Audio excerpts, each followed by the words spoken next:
कार्यक्रम में आप सबका स्वागत है।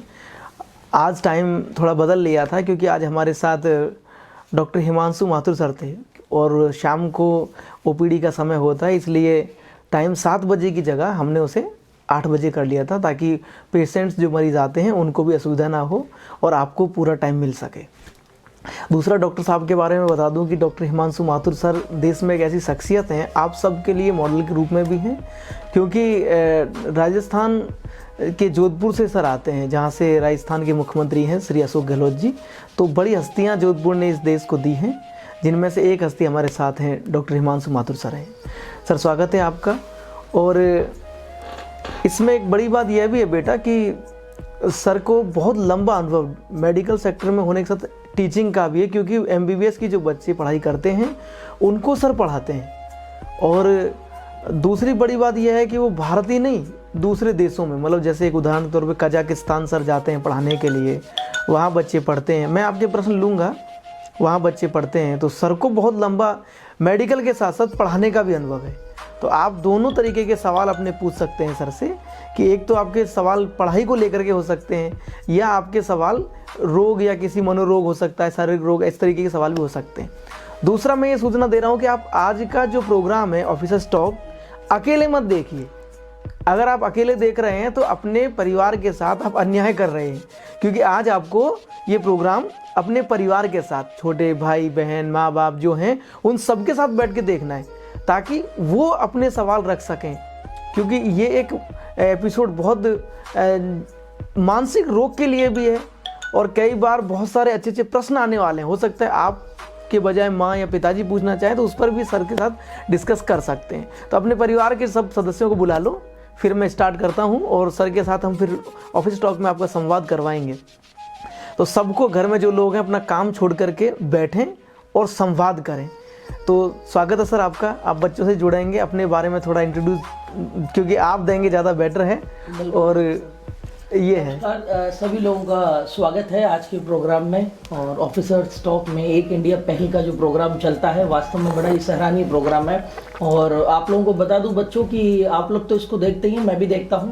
और सर का बहुत बहुत धन्यवाद मैं बोलना चाहूँगा कि आज उन्होंने मुझे आप लोगों के सामने उपस्थित होने का मौका दिया है। दोस्तों, मैं डॉक्टर हिमांशु माथुर मेरा नाम है, और राजस्थान के उस प्रदेश से मैं बिलोंग करता हूँ जहाँ ये कहावत है कि माया ने ऐसा पूत जड़े जैसा दुर्गादास। तो दुर्गादास राठौड़ की धरती से और 52 युद्धों का विजेता मालदेव की धरती से मैं बिलोंग करता हूँ दोस्तों। और जोधपुर से मेरा ताल्लुक़ है। जयपुर में अभी मैं इन दिनों कई वर्षों से जयपुर में ही सेटल हूँ, यहीं पे मेरा मकान और अस्पताल भी है। अपने बारे में मैंने जो चर्चा करी ये तो आपको मैंने बता दी। आप लोगों के लिए मैं कुछ बातें बताना चाहता हूँ कि जो स्टूडेंट्स हैं, जो बच्चे हैं, जो भी इस प्रोग्राम को देख रहे हैं, वो एक चीज़ ज़रूर सीख लें कि अगर आपको सही मायने में प्रतियोगी परीक्षाओं की पढ़ाई की तैयारी करनी है तो स्टार्टिंग से आपको उसको हमेशा पढ़ना होता है। शुरुआत से आप किसी भी विषय का अध्ययन करें, डिटेल में अध्ययन करें। अगर आप आरएस की तैयारी कर रहे हैं, अगर आप आईएएस की तैयारी कर रहे हैं, जो भी सीईटी एग्ज़ाम की, जो भी प्रतियोगी परीक्षा की तैयारी कर रहे हैं, बिल्कुल बेसिक कंसेप्ट से होते हुए आपको निकलना पड़ता है। ये बात नहीं सोचनी होती कि ऑलरेडी कई स्टूडेंट्स हमारे पास इस एग्ज़ाम को दे रहे हैं तो हम लोग पीछे से यहाँ पे कनेक्ट हुए, मतलब नए छात्र हैं और कई छात्र ऑलरेडी इसके अंदर एग्ज़ाम दे रहे हैं, कई सालों से दे रहे हैं, उनका सिलेक्शन नहीं हुआ तो हमारा कैसे होगा। इससे कोई फ़र्क नहीं पड़ता कि कोई कितनी बार से एग्ज़ाम दे रहा है। हो सकता है उसके कंसेप्ट वहाँ क्लियर नहीं थे, आप फर्स्ट अटैम्प्ट में ही सेलेक्ट हो सकते हो। तो ये बात बिल्कुल ही गलत है कि हम पीछे से जुड़ रहे हैं या नए जुड़ रहे हैं, इसमें तो बहुत समय लगता है, 10 साल लग जाते हैं, 5 साल लग जाते हैं। पंचवर्षीय योजना है, ऐसे फेमस है, लोग बोलते हैं एग्ज़ाम जो है गवर्नमेंट के एग्ज़ाम पंचवर्षीय योजना है, एक बार में सिलेक्शन होता नहीं, कई बार तैयारी करनी पड़ती है। तो ये सब चीज़ें मेरी नज़र में बिल्कुल गलत है। सही मायने से अगर आप बिल्कुल बेसिक लेवल से उठकर एक बार तैयारी कर लें तो आपको कभी भी तकलीफ नहीं आएगी एग्ज़ाम देने में। पर लेकिन क्या होता है सर, ये बच्चे नींद में भी कई बार जग जाते हैं, रात में भी। ये टॉपिक आएगा बेटा जब मैं पढ़ाऊंगा झूठा स्टारडम, यूपीएससी में चैप्टर में जब मेरी क्लास शुरू होगी तो झूठा स्टारडम एक टॉपिक है आपका, और फेक न्यूज़ भी टॉपिक है। ये सोशल सामाजिक संजाल स्थल, ये टॉपिक मैं पढ़ाऊंगा। उस समय पर बहुत विस्तृत इस पर हम चर्चा करेंगे। यहाँ रोगों की चर्चा हो रही है कि आप इससे ग्रसित हो गए हैं, आप मोबाइल नहीं चला रहे, मोबाइल आपको चला रहा है आज। अब कुछ बच्चों से क्या सवाल आते हैं कि कुछ बच्चों ने कहा कि हम ध्यान को कंसंट्रेट करना सीख रहे हैं, मतलब एकाग्र चित्ता की ओर बढ़ रहे हैं। उसके लिए किसी ने इनको एक अलग तरीका का ज्ञान दे दिया है। वो क्या दे दिया है कि आप गेम्स से जब गेम खेलते हैं तो आपका ध्यान एकाग्रचित होता है। आजकल बच्चों ने क्या कर लिया, एक नया ट्रेंड ले आए, मोबाइल में गेम डाउनलोड करते हैं। मैंने बहुत सारे लोगों को देखा है कि मैंने कि तू गेम खेलता है मोबाइल में, तो बोल नहीं सर इससे ध्यान मतलब एकाग्रचित्ता आ रही है। तो ऐसा तो नहीं कहीं वो मनोरोगी होते जा रहे हैं, कहीं एकाग्रचित्ता इसे कहेंगे, या वास्तविकता में एकाग्रचित्ता के लिए पहले जो गेम होते थे कि भाई आप फिजिकली कोशिश कीजिए, सुबह दौड़िए, योगा कीजिए या ध्यान कीजिए, योग निद्रा लीजिए, कौन सा ज़्यादा बेस्ट है इन बच्चों के लिए? मोबाइल के गेम है जैसे वो, या ये सर? देखिए ऐसा है, मैं सभी स्टूडेंट को बताना चाहूँगा कि हमारे पास बॉडी में 5 सेंस ऑर्गन है, 5 सेंस ऑर्गन है। जैसे आंखें हैं देखने के लिए, नाक है सूंघने के लिए, जीभ का इस्तेमाल करते हैं हम स्वाद को टेस्ट करते हैं, ये भी सेंस ऑर्गन है। कान भगवान ने दिए सुनने के लिए, आप एक तरफ से सुनते हो दूसरी तरफ से निकालते हो, ऐसा नहीं करना चाहिए। और एक स्किन होती है छूकर महसूस करने के लिए। 5 सेंस ऑर्गन है। जितने ज़्यादा सेंस ऑर्गन का इस्तेमाल करोगे उतनी ज़्यादा चीज़ याद रहेगी, चाहे पढ़ाई हो चाहे गेम हो। तो गेम खेलते वक्त आप गेम को जब देखते हो तो उसमें से साउंड भी आता है। आजकल ऐसे गेम आ गए जो वाइब्रेशन होता है उसके अंदर, मोबाइल में ऐसा फीचर है आप लोगों के मोबाइल में, वाइब्रेट भी होता है, आप छूते भी हो, मतलब उस गेम को आप देख भी रहे हो, आप सुन भी रहे हो, आपकी स्किन पर वो है तो आप उसको महसूस भी करो। मतलब सारे सेंस ऑर्गन आपने काम में ले लिए। केवल एक नहीं लिया। नाक जल्दी आएगा, उसमें खुशबू भी आने लग जाएगी ऐसा भी आ जाएगा, खुशबू भी आ जाएगी, ऐसा भी टेक्नोलॉजी आ जाएगी। जितने ज़्यादा सेंस ऑर्गन का इस्तेमाल करोगे उतना आपका दिलचस्पी बढ़ेगी, लेकिन उस गेम के लिए कंसंट्रेशन बढ़ेगा, पढ़ाई के लिए नहीं बढ़ेगा।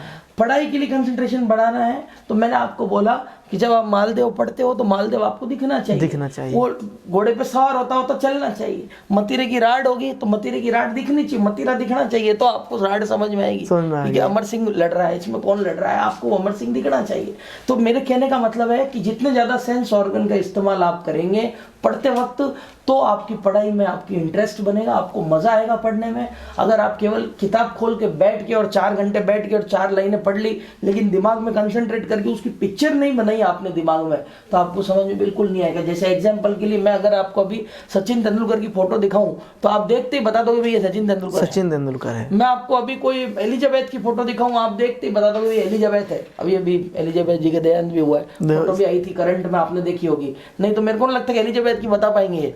पर स्टूडेंट्स उसी चीज को देखता है, उसी चीज को महसूस करता है जो जिससे वो फेमिलियर है। अगर मैं कोई नया चेहरा आपके सामने लेकर दिखाऊं तो आप उसको पहचानोगे नहीं, इसलिए नहीं पहचानोगे क्योंकि आपने उसको पढ़ा ही नहीं कभी। आप कोई चीज को पढ़ोगे तब उसकी एक पिक्चर आपके दिमाग के अंदर बन जाएगी और वो आपको हमेशा हमेशा के लिए याद रहेगी। मैं बोलता हूँ अमिताभ बच्चन साहब, तो अमिताभ बच्चन का एक पिक्चर आपके दिमाग में बन जाता है, बनता है कि नहीं बनता। मैं बोलता हूँ जूही चावला का पिक्चर बनता है कि नहीं बनता। तो उसी तरीके से आपको स्टडी के अंदर भी पिक्चर बन जाना चाहिए। मुझे तो कई बार ऐसा लगता है, मैं हालांकि मैं पब्लिक प्लेस पे नहीं जाता हूँ, बहुत पहले मतलब छोड़ दिया मैक्सिमम। तो मैं तो इसलिए डरता हूँ क्योंकि बच्चे मिल जाते हैं कई बार तो मैं कहता हूँ यार ये बच्चे कहाँ से आ गए तुम? सर मैं वहाँ पढ़ता था, ऐसे पढ़ता। तो अभी हाल फिलहाल में मैं चला गया एक जगह पर, तो मेरे कोई रिलेशन में मेरे जीजाजी आए हुए थे, तो बिरला मंदिर पड़ता है जयपुर, तो मैं वहाँ चला गया। मैं मोबाइल की एक कहानी बता रहा हूँ बच्चों को। तो वास्तविकता यही थी कि मुझे लगता है अंदर से आत्मा से कि भगवान खुद दुखी है इस मोबाइल से, क्योंकि वहाँ बच्चे दर्शन करने नहीं आए हैं, वो बस केवल सेल्फी लेने में व्यस्त है कि तू मेरा फोटो खींच, मैं तेरा फोटो खींच रहा हूँ, भगवान पीछे आने चाहिए, भगवान पीछे आने चाहिए। ऐसा मैंने माहौल देखा, मैं खुद दंग रह गया कि लोग ईश्वर से कुछ प्रार्थना नहीं कर रहे हैं, कुछ मांग नहीं रहे हैं, सब संतुष्ट है जीवन में। अब बच्चे सुबह जग करके दौड़ने नहीं जाते हैं, बच्चे फिजिकली वर्क नहीं करना चाहते हैं, तो स्वस्थ मन कहाँ से आएगा? दूसरी बात, उनके लिए जो बाहरी ज्ञान प्राप्त करने का जो माध्यम है केवल मोबाइल बन गया है। लेट करके चलाते रहते हैं, उन्हें लगता है कि हम पूरा ज्ञान प्राप्त कर रहे हैं। लेकिन मुझे लगता है, क्योंकि एल.आर. भल्ला की जब हम बुक पढ़ते हैं ज्योग्राफी की, तो मैं ज्योग्राफी का टीचर हूँ, उसमें बता रहा हूँ कि ज्योग्राफी को उसने घूम घूम करके देखा, तब उसकी प्रामाणिकता आई, महसूस करना पड़ता है, जाना पड़ता है वहाँ तक, तब चीज़ें क्लियर होती हैं कि वास्तविकता इसकी यही है। दूसरा